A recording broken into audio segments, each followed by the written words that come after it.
हम किताबें पढ़ने वाले लोग हैं। और इस देश के हुक्मरानों को सबसे ज्यादा डर लगता है पढ़ने वाले लोगों से, लिखने वाले लोगों से, सोचने वाले लोगों से, बात करने वाले लोगों से। और इसीलिए इस देश के पढ़ने वाले लोगों को, इस देश के लिखने वाले लोगों को, इस देश के सोचने वाले लोगों को जेलों में डालने की तैयारी है।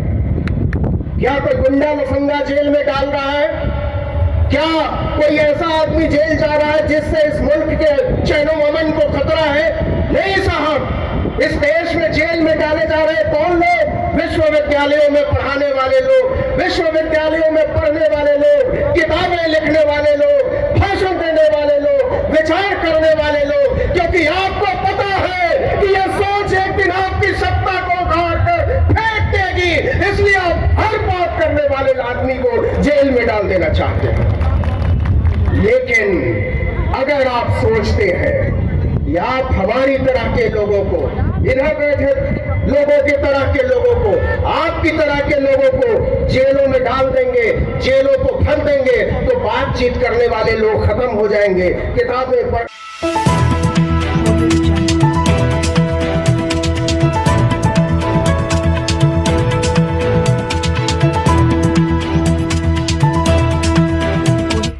इस न्यूज चैनल पर जो भी वक्ता ने कहा वो उसकी अपनी राय है, जिसकी पुष्टि नेशन न्यूज इंडिया नहीं करता।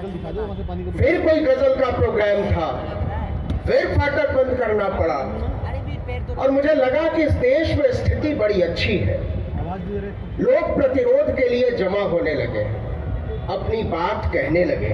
अरे पीछे आ रहा है, पीछे आ रहा है। लेकिन जब मैं बाहर देखता हूँ, पीढ़ी लोगों से मिलता हूँ, बातें करता हूँ, तो समझ में ये आता है कि जो लोग प्रतिरोध के नाम पर इकट्ठे होते नजर आते हैं, दरअसल वो प्रतिरोध के लिए जमा नहीं होते, प्रतिरोध का नाटक करने के लिए जमा होते हैं। और इसलिए हमारे और आपके तरह के लोगों को जोरदार आवाज में कहना पड़ता है, चीखना पड़ता है, चिल्लाना पड़ता है कि जो चीजें इस देश के लिए जरूरी है, जो किताब इस मुल्क के लिए जरूरी है, जो लोग इस देश के लिए जरूरी है, अगर उन्हीं को नहीं बचाओगे तो ये मेले ठेले वीरान हो जाएंगे आपके।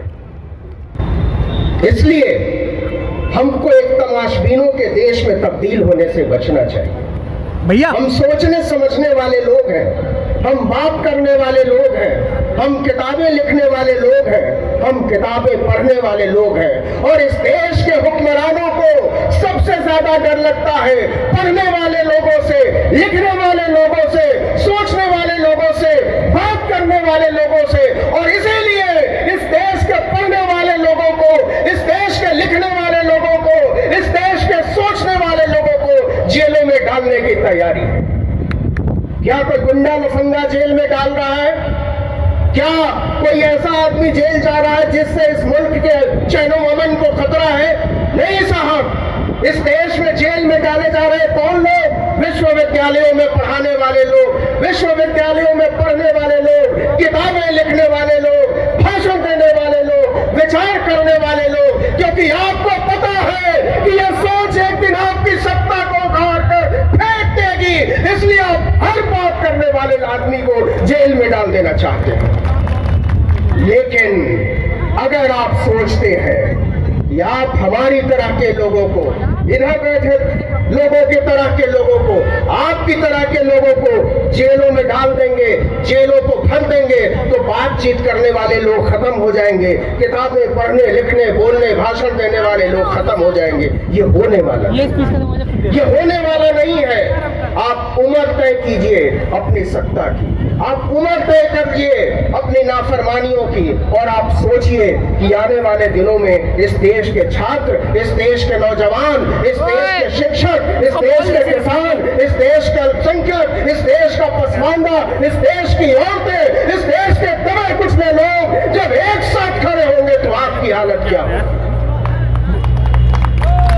आप टेलीविजन चैनलों की बात करते हैं, अरे कौन है? मैं हमेशा ये बात करता हूं, और ये बात मुझे लगता है कि मैं तब तक करता रहूंगा जब तक कि स्थितियां बेहतर नहीं होती। ये कैमरे किसके कैमरे हैं? ये लोग कौन लोग हैं? इनको यहां क्यों आना पड़ा है? ये लोग क्यों खड़े हैं, ये यहां से जाकर क्या करने वाले हैं? ये इसलिए आए हैं क्योंकि इस देश के मीडिया घराने हमारी और आपकी बात कहने को राजी नहीं है। इस देश के टेलीविजन चैनल, इस देश के अखबार हमारी बातचीत करने को राजी नहीं है। तो इस देश के टेलीविजन चैनल हमारी बातचीत करने को राजी क्यों नहीं है? इस देश के अखबार यहां बैठे लोगों की बातें रखने को राजी क्यों नहीं है? इस पर बात तो करनी पड़ेगी, बात करनी पड़ेगी। चेहरा छुपाने से काम नहीं चलेगा, चेहरा बचाने से भी काम नहीं चलेगा। आप गौर कीजिए, पिछले 15-20 सालों में इस मुल्क में जो टेलीविजन चैनल खुले, वो कौन से टेलीविजन चैनल खुले? सबसे क्रांतिकारी टेलीविजन पंडित प्रणय रॉय ने खोला। हाँ? उससे ज्यादा क्रांतिकारी चैनल पंडित रजत शर्मा ने खोला, और क्रांतिकारी चैनल पंडित राजीव शुक्ला ने शुरू किया, पंडित अभीक सरकार ने शुरू किया। अरे भाई, जब उन्होंने अपने लिए चीजें खड़ी की है, अपने लिए मीडिया घराने बनाए हैं, अपने लिए अखबार बनाए हैं, अपने लिए मीडिया हाउस खड़े किए, तो आपको शिकायत क्यों है कि आपकी बातें नहीं की जा रही? आप क्यों शिकायत करते हो? ये वही बात हो गई कि पड़ोसी के घर में खाना पका और आप शिकायत करने पहुंच गए, आप हमको खाना क्यों नहीं खिला रहे हो? खुशबू तो बड़ी अच्छी आती है। ये होशियारी, ये मक्कारी चलने वाली नहीं है। आज आप संविधान बचाने की बात कर रहे हो, जहां तक ये आवाज पहुंचनी चाहिए थी वहां तक ये आवाज पहुंच रही है क्या? क्या वजह है कि यहाँ लोग नहीं आए? क्या वजह है कि हमारी बातें उतने लोगों तक नहीं पहुंचती जितने लोगों तक वाकई पहुंचनी चाहिए? मैं ये मानने को राजी नहीं हूँ कि इस देश में संविधान के तरफदार कम है, मैं ये मानने को राजी नहीं हूँ कि इस देश में लोकतंत्र के तरफदार कम है, मैं ये मानने को राजी नहीं हूँ कि इस देश में चैन अमन के तरफदार कम है, भाईचारे एकजुटता के तरफदार कम है। चूके हुई है, और चूके हमारे लोगों से हुई है, और वो चूके इसलिए हुई है कि आप अपनी राजनीति में जब आगे बढ़े तो आप भूल गए कि आप करने क्या चले थे। आप भूलते चले गए कि जो चीजें लड़ाई को आगे बढ़ाने के लिए जरूरी थी वो आपने बेच दिया। आपने मीडिया घराने इसलिए नहीं खड़े किए क्योंकि आपको पता था आपको वहां सरेंडर करना है। आपने होशियारी के साथ इस देश में अखबार नहीं खड़े किए, आपने होशियारी के साथ संस्थान नहीं खड़े, आपने होशियारी के साथ इस देश में अपने पत्रकार नहीं बनाए, और बनाए तो उनको चिन्हित नहीं। ये सोचने की जरूरत है। आगे अब सोशल मीडिया पर आते हैं कि सोशल मीडिया एक ताकत के तौर पर उभरा, गिर जाएगा यार, बातें बढ़ने लगी। आपको क्या लगता है ये मॉडल चलने वाला है? फिर से ये बहुत भावुकता की बात होगी कि आप कहें कि हम YouTube के जरिए लाखों लाखों लोगों तक पहुंच रहे हैं, फेसबुक के जरिए, इंस्टाग्राम के जरिए, ट्विटर के जरिए अपनी बातें कर रहे हैं, लेकिन आप में से एक भी आदमी ये गारंटी दे सकता है कि कल को ये बातें चलती रहेंगी? आप में से एक भी आदमी ये गारंटी देता है कि YouTube ऐसे ही चलता रहेगा, फेसबुक ऐसे ही चलता रहेगा, ट्विटर हमारी बात ऐसे ही पहुंचाता रहेगा? नहीं साहब, जंग जारी है, और जंग हमारी सोच के खिलाफ, जंग हमारी वैचारिकी के खिलाफ, जंग हमारी चेतना के खिलाफ। ये YouTube, ये इंस्टाग्राम, ये ट्विटर, ये किन लोगों की मुट्ठी में है, और ये लोग किसके लिए काम करते हैं, किसके खिलाफ काम करते हैं? आज मैं लिख कर गारंटी देने को राजी हूं कि आप में से जितने लोग ये सोच रहे हैं कि ये लड़ाई यूं ही चलती रहेगी, मुफ्त के प्लेटफॉर्म के जरिए हम ऐसे ही क्रांतियां चलते रहेंगे, करते रहेंगे, ये होने वाला नहीं है। क्योंकि ये कुंडलियां उन्हीं लोगों के हाथों में है जो हमारे और आपके खिलाफ काम करते हैं। आज आप कहते हैं नेशनल दस्तक, आज आप कहते हो आर्टिकल 19, लक्ष्मण यादव यहाँ बैठे हुए, रतन लाल सामने बैठे हुए। अरे भाई, हम 5 लाख, 10 लाख, 20 लाख लोगों के लिए मारामारी करते हैं, आप बहुजन राजनीति की बात कर रहे हैं, वैचारिकी की बात कर रहे हैं। अगर वाकई इस देश में संविधान बचाने के लिए लोग बहुत जागरूक हो चुके हैं, अगर लोकतंत्र बचाने के लिए लोग जागरूक हो चुके हैं, तो सबसे बड़ा बहुजन प्लेटफॉर्म 50 लाख सब्सक्राइबर्स का क्यों है, जबकि इस देश में बहुजनों की आबादी 100 करोड़ है। और इस देश के सबसे बड़े मीडिया घरानों के लिए जो अनिवार्यतः इस देश के बहुजनों के खिलाफ है, जो इस देश के किसानों के खिलाफ है, जो इस देश के नौजवानों के खिलाफ है, उन्हें करोड़ों करोड़ों लोग सब्सक्राइब करके देखते, और मैं गारंटी देता हूं कि हमारे और आपके बीच के लोग उसको सब्सक्राइब करके देखते हैं। क्यों देखते हैं? इसलिए देखते हैं कि आपके माइंड को पढ़ने का, आपके दिमाग को गढ़ने का और आपकी पूरी वैचारिकी को बनाने का जो अभियान चलाया जाता है, और वो अभियान जहां से चलाया जाता है, वो लोग वही लोग हैं जो हमको और आपको खत्म कर देना चाहते हैं। ये लड़ाई छोटी नहीं है। संविधान की बात उठी है, लोकतंत्र की बात उठी है, बात उठी है जातीय जनगणना की, तो सोचना पड़ेगा कि अगर हम लड़ने चले हैं, अगर हम भिड़ने चले हैं, अगर हम बदलने चले हैं, तो हमारे हथियार क्या होने चाहिए। आप बताइए साहब, इस देश में 1995 में एक private university, Sikkim Manipal university, एक प्राइवेट यूनिवर्सिटी। आज इस देश में लगभग 450 प्राइवेट यूनिवर्सिटी। आप सोचो कि 27 साल में 450% का इजाफा है। ये लोग कौन चलाते हैं, वहां कौन लोग पढ़ते हैं, वहां क्यों पढ़ते हैं, कहां से आते हैं वो लोग, इस पर भी बात करने की जरूरत है। यहाँ के सरकारी यूनिवर्सिटीज को कमजोर किया जा रहा है, पब्लिक फंडेड कॉलेजेस को कमजोर किया जा रहा है, सेल्फ स्पॉन्सर्ड सीट बढ़ाने का दबाव डाला जा रहा है। लक्ष्मण बैठे हुए हैं तो आएंगे और बताएंगे कि न्यू एजुकेशन पॉलिसी के नाम पर क्या तमाशा चलाया जा रहा है। फीसें बढ़ाई जा रही है। इलाहाबाद यूनिवर्सिटी में छात्रों की फीस तोड़ डाली गई क्योंकि आपने अचानक से 400% फीस बढ़ा दी थी। यह फीस इसलिए बढ़ाई जा रही है, इस देश के यूनिवर्सिटीज को प्राइवेट इसलिए बनाया जा रहा है, इस देश के शिक्षा व्यवस्था को इसलिए बेचा जा रहा है कि हमारी आपकी तरह के गरीब, इस देश का दलित, इस देश का पिछड़ा, इस देश का पसमानदा, इस देश का आदिवासी अगर पढ़ लिख लेगा तो आपसे सवाल करना शुरू कर देगा। और आप सवालों से बचना चाहते हैं, इसलिए इस देश के विश्वविद्यालयों पर सस्ती पढ़ाई पर, पढ़ाई के अधिकार पर ताला लगा देना चाहते हैं। अगर हम और आप वाकई इस देश के संविधान को बचाने के लिए गंभीर हैं, इस देश के लोकतंत्र को बचाने के लिए जरूर गंभीर है, कौमी यकजहती को बचाने के लिए गंभीर है, तो इस देश के सारे प्राइवेट यूनिवर्सिटीज के फाटक तोड़ दिए जाने चाहिए, उनको खोल दिया जाना चाहिए। दलितों के लिए, आदिवासियों के लिए, पिछड़ों के लिए, पसमानदा के लिए, औरतों के लिए, और नहीं तो इस देश की सरकार को गारंटी देनी होगी कि एमटी यूनिवर्सिटी में कोई बच्चा पढ़ना चाहेगा, अशोका यूनिवर्सिटी में कोई बच्चा पढ़ना चाहेगा, अगर कोई पढ़ना चाहेगा लवली प्रोफेशनल यूनिवर्सिटी गलगोटिया में, तो उसकी फीस सरकार भरेगी, तो उसकी फीस सरकार भरेगी। हमारी तरह के लोग आपकी तरफ से यह ऐलान कर रहे हैं कि साहब हमारी औकात नहीं है अशोका यूनिवर्सिटी में पढ़ने की, साहब हमारी औकात नहीं है एमटी यूनिवर्सिटी में पढ़ने की, हमारी औकात नहीं है इस देश के आला तरीन प्राइवेट यूनिवर्सिटी में पढ़ने की।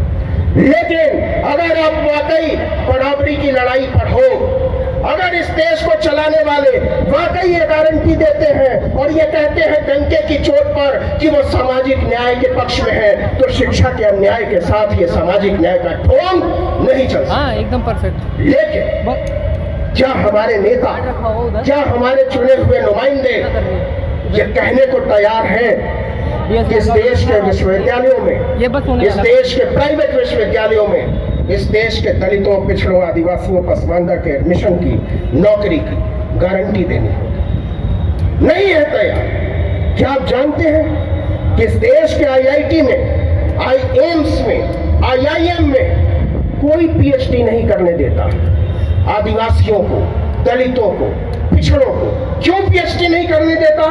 इसलिए नहीं करने देते कि वहां पढ़ाने वाले लोग नहीं है इस तबके के। और आप कहते हो कि हमको ईडब्ल्यूएस करना है, हम आर्थिक आरक्षण की बात करेंगे। इस देश की सबसे ऊंची अदालत में बैठने वाला एक जज खुलेआम कहता है कि जातीय आरक्षण को खत्म करने का समय आ गया है, और हम और आप खामोशी से सुनते हैं। जाकर दिल्ली के ध्यानचंद स्टेडियम में गाने सुनते हैं, मस्त नाचते हैं, सेल्फियां खींचते हैं, और आकर सोचते हैं कि कॉमरेड क्रांति हो रही है। ये क्रांति हमारे और आपके नजरों के सामने धोखा है। बदलाव का जो ये ढांव ढोंग रचा जा रहा है वो एक दिन हमारी आने वाली नस्लों को बर्बाद कर देगा। मैं आपसे इसलिए नहीं आया हूं कि हम अपने आप को बचा लें, मैं इसलिए आया हूं कहने के लिए कि हम अपनी आने वाली नस्लों को बचा लें, हम वो बचा लें जो हमको बाबा साहब ने दिया था। और यकीन मानिए कि जो हमको बाबा साहब ने दिया था उससे कम कम कम हमारे पुरखों ने हमको सौंपा है। हमको रिक्लेम करना होगा, हमको चीजों को वापस हासिल करना होगा, हमको छीनना होगा, क्योंकि मांगने से बात बन नहीं रही। हमको यहाँ से ऐसे समारोहों से और ऐसे तमाम आयोजनों से ये बात, ये संदेश भेजना होगा अपनी आने वाली नस्लों के कि जो चीजें हमको हमारे पुरखों से मिली है, हमको हमारे विरसे में मिली है, उससे ज्यादा, उससे बहुत ज्यादा हम अपने आने वाली नस्लों को सौंप के जाएंगे। ये बात सिर्फ राजनीति की नहीं है मेरे दोस्त, ये बात सिर्फ वैचारिकी की नहीं है, ये बात सिर्फ हक और हुकूक की नहीं है, ये बात हमारी भावनाओं की है, ये बात प्यार की है, ये बात सम्मान की है, ये बात इज्जत की है, ये बात हमारे और आपके सपनों की है, जिसको नीलाम करने के लिए हमारे और आपके सपनों को मंडी में खड़ा कर दिया। इस मुल्क को मंडी में तब्दील किया जा रहा है। इस मुल्क की रेलें नहीं बेची जा रही हैं, इस देश के दलितों, पिछड़ों, आदिवासियों के सपने बेचे जा रहे हैं। इस देश के हवाई अड्डे और हवाई जहाज नहीं बेचे गए, हमसे और आपसे हमारा हक छीना गया है। इस देश की सड़कें नहीं बेची गई है, हमसे और हमारा आपका हक छीना गया है। और अभी भी अगर हम और आप ये समझने को, सुनने को राजी नहीं है तो देर पहले हो चुकी है और देर हो जाएगी। मैं ये बात पूरी ताकत से कहना चाहता हूं और बार बार कहना चाहता हूं कि पीछे देखना छोड़ना होगा। उन लोगों ने जो गलतियां की हैं हमको उससे आगे बढ़ना होगा। ये बात टंके की चोट पर कहनी होगी कि त्रिशूल और बाबा साहब की लड़ाई एक साथ नहीं चल सकती। ये भ्रम है कि त्रिशूल लहराकर और पीछे मान्यवर की तस्वीर लगाकर, बाबा साहब की तस्वीर लगाकर आप भ्रम पैदा करना चाहते हैं कि हम किसी सामाजिक न्याय की लड़ाई लड़ रहे हैं। तो ऐसे लोगों से होशियार रहना रे मेरे भाई, वो लोग तुमको ठग रहे हैं। ठगों से, जालसाज लोगों से, जाली लोगों से, फरेबियों से सावधान रहना, नहीं तो वो लोग आपको बीच बाजार में खड़ा करके नीलाम कर देंगे। इस देश को मंडी केवल उन लोगों ने नहीं बनाया है जो लोग हम पर राज करना चाहते थे, जो लोग हमारी चेतना के लुटेरे थे। इस देश को मंडी उन लोगों ने भी बनाया है जिन लोगों ने हमारे साथ खड़े होकर हमारे सपनों को आगे ले जाने की गारंटी दी थी। और इसलिए ये बात बार बार कहने की जरूरत है, हर मंच पर कहने की जरूरत है, चीख चीख कर कहने की जरूरत है कि हम आप में से हर एक का चेहरा पहचानते हैं। हम पहचानते हैं आपके जूतों का तल्ला, जिससे आपको ज्यादा ऊंची आवाज में बात करने की जरूरत पड़ेगी। आने वाले दिनों में हमको और आपको सड़कों पर निकलने की जरूरत पड़ेगी। आने वाले दिनों में हमको और आपको जेल जाने की जरूरत पड़ेगी, लाठियां खाने की जरूरत पड़ेगी और जरूरत पड़ी तो मरने की जरूरत पड़ेगी। क्या आप इसके लिए तैयार हैं? और अगर आप इसके लिए तैयार हैं तो यकीन मानिए कि इस देश से संविधान का राज कभी खत्म नहीं होगा। यकीन मानिए इस देश से लोकतंत्र कभी खत्म नहीं होगा। यकीन मानिए वो तमाम लोग इसी मुल्क की जेलों में बंद किए जाएंगे जिन्होंने हमसे और आपसे हमारे जीने का सपना छीना है, जिन्होंने हमसे और आपके सपनों को नीलाम किया है, जिन्होंने इस मुल्क के संविधान से गद्दारी की है, जिन्होंने आदमी के ईमान से गद्दारी की है। ऐसे तमाम गद्दार इस मुल्क के जेलों में बंद होंगे। वो तमाम गद्दार जो हमको देशभक्ति का सर्टिफिकेट देते हैं, जो हमको खालिस्तानी आतंकवादी देशद्रोही बताते हैं, उन तमाम लोगों को हिसाब देना पड़ेगा। मैं बधाई देना चाहता हूं आगे खड़े इन तमाम लोगों को जो खिलाफ परिस्थितियों में काम कर रहे हैं। आपको शायद अंदाजा नहीं है कि ये काम कितना मुश्किल है।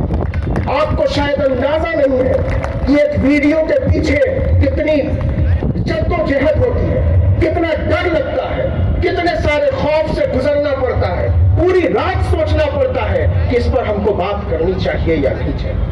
इसीलिए मैं आपसे हाथ जोड़कर अपील करता हूं कि एक वीडियो जब आपकी नजरों के सामने से गुजरे तो आप उसको केवल वीडियो मत समझिए, आप समझिए कि उसमें किसी का लहू है, उसमें किसी का पसीना है, उसमें किसी की सोच है, उसमें किसी का ईमान है, इसमें हमारा और आपका गुमान है। आखिर में मैं केवल इतना कहना चाहता हूं कि हमने हवाओं के हाथ से आपकी तरह के लोगों को मोहब्बतों के, बंधुत्व के, भाईचारे के, समानता के खतूत भेजे हैं। ये सारे खतूत एक दिन पंछियों में तब्दील हो जाएंगे और हमारे आपके सपनों की तरफ फड़फड़ाएंगे और चिल्लाएंगे, बाबा साहब की जय, संविधान की जय, लोकतंत्र की जय, इनकलाब जिंदाबाद। धन्यवाद सर। अब मैं गुजारिश कर रहा हूँ एक जुमा साहब कोई फैज के गीत